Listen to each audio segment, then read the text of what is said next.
दोस्तों स्वागत है आपका मेरे YouTube चैनल इंग्लिश बाबू पर। और आज मैं फिर हाजिर हूँ आपके साथ एक नई स्टोरी लेकर।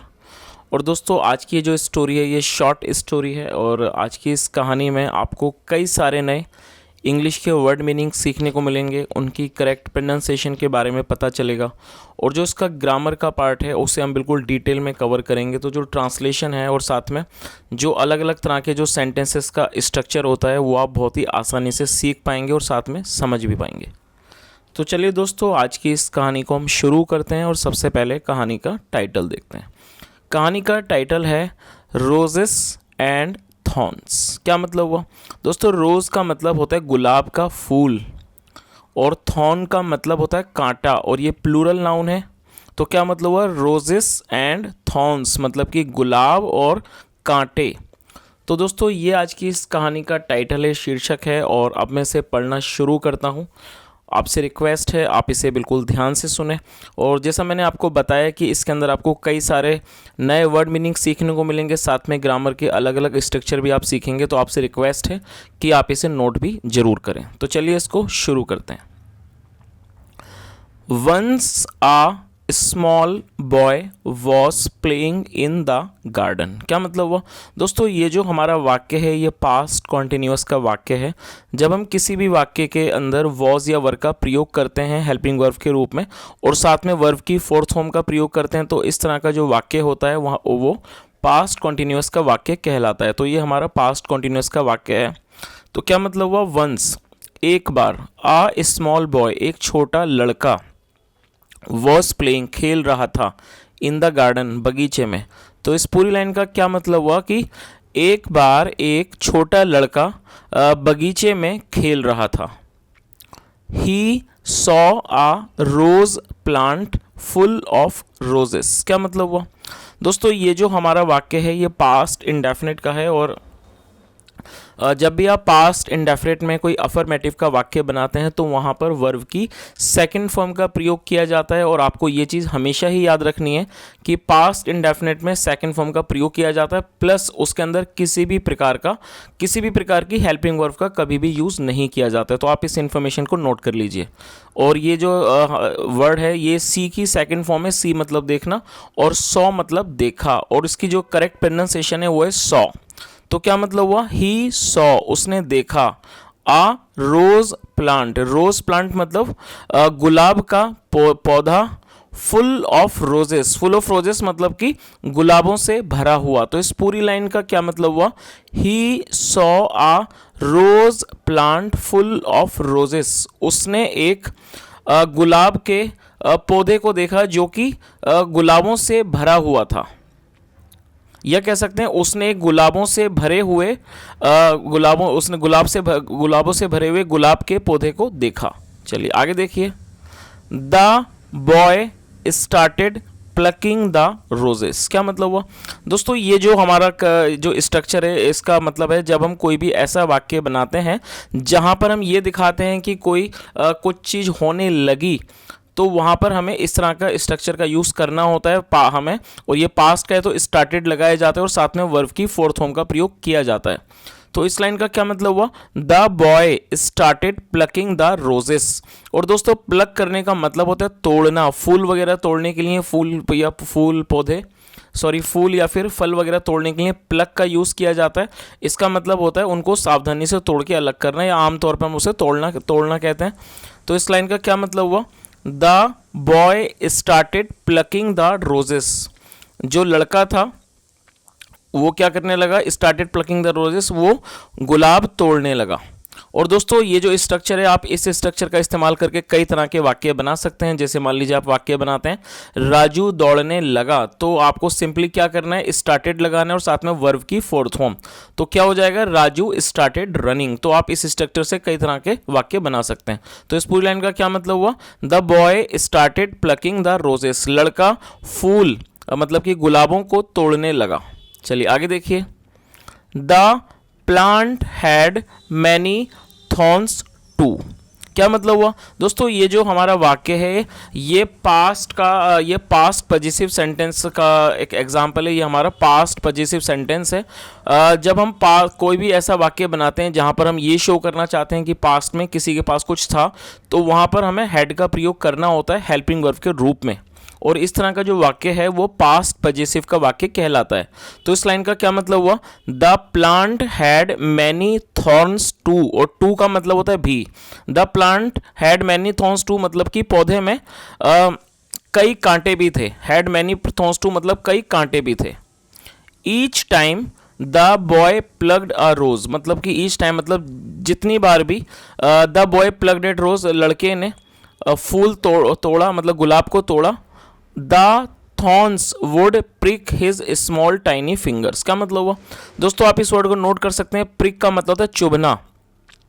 तो इस पूरी लाइन का क्या मतलब हुआ, जितनी बार भी लड़के ने फूल गुलाब को तोड़ा, the thorns would prick his small tiny fingers, जो कांटे थे वो उसकी छोटी और मतलब कि वो उसकी जो नन्ही जो उंगलियां थी उसमें वो चुभ जाते।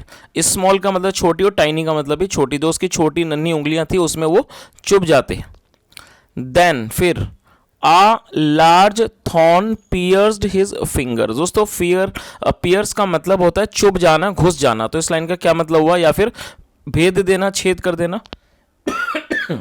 देन फिर a large thorn, large adjective, इसका मतलब बड़ा, एक बड़ा कांटा।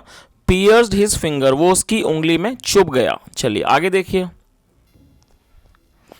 द बॉय स्टार्टेड क्राइंग, क्या मतलब हुआ। और दोस्तों इस तरह का जो स्ट्रक्चर है ये पहले भी आपने देखा था लगा।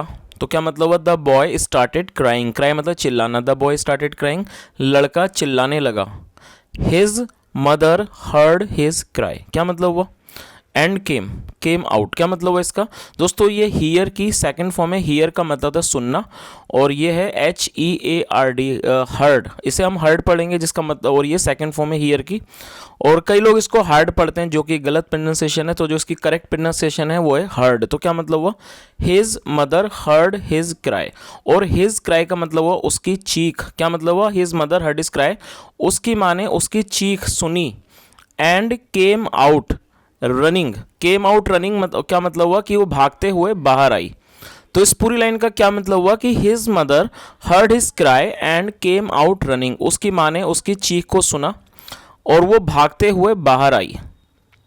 शी सैड, उसने कहा, सन बेटा, to achieve something in life one has to face many hurdles. दोस्तों बहुत ही अच्छा वाक्य है, एक छोटा सा सेंटेंस है, लेकिन जीवन में एक बहुत बड़ी सीख देने वाला है। जो इनकी माँ ने कहा, क्या लाइन है इसको दोबारा से सुन लीजिए आप। शी सैड, उन्होंने कहा, सन बेटा, टू अचीव समथिंग। दोस्तों अचीव करने का मतलब होता है किसी चीज़ को हासिल करना, और ये वर्ब की फर्स्ट फॉर्म है। To achieve something in life मतलब जीवन में कुछ हासिल करने के लिए one has to face many hurdles, one has to face many hurdles, और हर्डल्स का मतलब होता है बाधाएं। मतलब one has to face many hurdles की जीवन में कुछ हासिल करने के लिए बाधाओं का सामना करना पड़ता है। हैज़ टू का मतलब करना पड़ता है। तो इस पूरी लाइन का क्या मतलब हुआ, उन्होंने क्या कहा कि बेटा जीवन में कुछ हासिल करने के लिए बाधाओं का सामना करना पड़ता है। Even after feeling the prick, feel का मतलब महसूस करना और प्रिक मतलब चुभन, और ये एक नाउन है। तो इस लाइन का क्या मतलब हुआ, even after feeling the prick मतलब कि चुभन को महसूस करने के बाद भी, ऑफ द थॉर्न्स कांटों की, you could get the beautiful roses आप ला सके। गेट मतलब लाना, यू कुड गेट या प्राप्त करना, you could get the beautiful roses आप जो है वो सुंदर गुलाबों के फूल ला सके। तो इस पूरी लाइन का क्या मतलब हुआ कि even after feeling the prick of the thorns you could get the beautiful roses, मतलब कि even after feeling the prick of thorns मतलब कांटों की चुभन को महसूस करने के बाद भी you could get the beautiful roses आप जो है सुंदर गुलाबों को ला सके। चलिए आगे देखिए।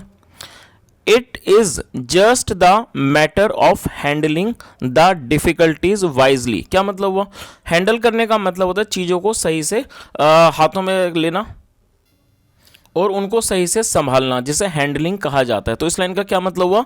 It is just the matter of handling the difficulties wisely. और दोस्तों डिफिकल्टीज का मतलब होता है कठिनाइयां, और वाइजली एक एडवर्ब है जिसका मतलब होता है समझदारी से।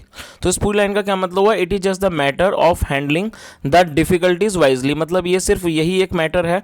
क्या मैटर है? Just the matter of handling the difficulties wisely, की जो डिफिकल्टीज हैं, कठिनाइयां हैं, उनको उनका सावधान या कह सकते हैं समझदारी से उनको हैंडल किया जाए, उनसे निपटा जाए। तो इस पूरी लाइन का क्या मतलब हुआ कि it is just a matter of handling the difficulties wisely, कि मतलब सिर्फ यही चीज़ है कि हमें जो डिफिकल्टीज हैं, कठिनाइयां हैं, उनको वाइजली मतलब समझदारी से उनको हैंडल करना चाहिए, उनको संभालना चाहिए। आगे देखिए, you could have held the thorns away with one hand. क्या मतलब हुआ? और दोस्तों कुड हैव का जो प्रयोग है उसके बाद थर्ड फॉर्म का प्रयोग किया गया, ये पास्ट के लिए किया जाता है। तो इस लाइन का क्या मतलब हुआ? You could have held the thorns away, मतलब कि आप कांटों को अवे विद वन हैंड, मतलब अपने एक हाथ से, मतलब एक हाथ से कांटों को दूर पकड़ सकते थे।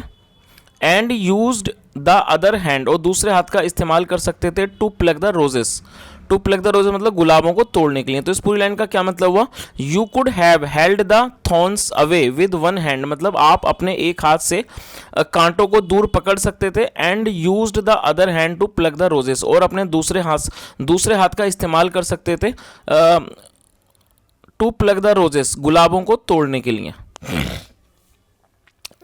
देन फिर the thorns would not have pricked you, फिर जो कांटे हैं उन्होंने आपको, would not have pricked you, उन्होंने आपको नहीं चुभाया होता है, कह सकते हैं फिर जो कांटे हैं वो आपको नहीं चुभे होते। चलिए आगे देखिए,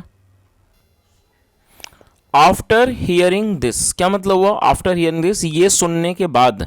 द लिटिल बॉय लर्नड, दोस्तों ये लर्न की सेकेंड फॉर्म है लर्नड। तो क्या मतलब हुआ? आफ्टर हियरिंग दिस, ये सुनने के बाद द लिटिल बॉय लर्न, जो छोटा लड़का था, लर्न वो सीख गया, दैट की life becomes a bed of roses when we put in little efforts for removing the thorns. क्या मतलब हुआ? बेड ऑफ रोजेस का मतलब हुआ गुलाबों का बिस्तर, या कह सकते हैं एक आरामदायक जीवन। तो इस लाइन का क्या मतलब हुआ कि आफ्टर हियरिंग दिस, ये सुनने के बाद, द लिटिल बॉय लर्न, जो छोटा लड़का था वो सीख गया, दैट की life becomes a bed of roses, जो जीवन है वो बन जाता है बेड ऑफ रोजेस, मतलब गुलाबों का एक बिस्तर बन जाता है। वैन, जब, वी पुट इन, जब हम लगाते हैं, इन लिटिल एफर्ट्स मतलब कि छोटे एफर्ट्स, प्रयासों को लगाते हैं, फॉर रिमूविंग द थॉर्न्स मतलब कि कांटों को हटाने के लिए, रिमूव मतलब हटाना। तो दोस्तों ये जो कहानी है इसका सार आपको बहुत अच्छे से समझ में आ गया होगा। जैसा हमने इस स्टोरी में देखा कि वो जो छोटा बच्चा था, जब वो गुलाबों के फूल तोड़ रहा था, और जब वो फूल तोड़ रहा था, इस दौरान उसकी छोटी छोटी उंगलियों में कुछ कांटे चुभ गए, और जब वो उसको दर्द हुआ, जब उसकी माँ आई बाहर, तो उसने उनको दिखाया।